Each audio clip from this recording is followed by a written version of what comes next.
সৌরভ গঙ্গোপাধ্যায় এসছিলেন এই সিএবিতে, এতক্ষণ ছিলেন, এইমাত্র তিনি বেরিয়ে গেলেন এবং আজকে সিএবি সভাপতি পদে মনোনয়ন জমা দিলেন।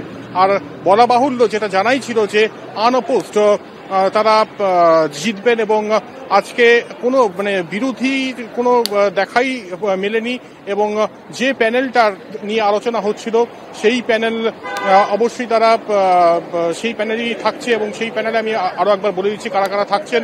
ভাইস প্রেসিডেন্ট হিসেবে থাকছেন অনু দত্ত, সচিব পদে বাবলু কোলে, যুগ্ম সচিব পদে মদন মোহন ঘোষ এবং ট্রেজারার যিনি কোষাধ্যক্ষ তিনি হচ্ছেন সৌরভের খুব কাছের বন্ধু সঞ্জয় দাস।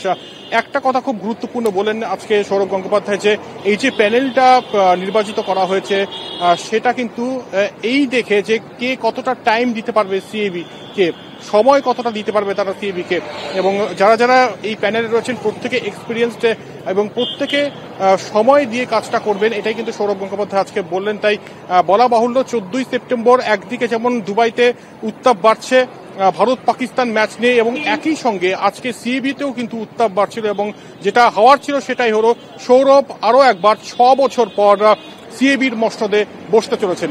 অভিক।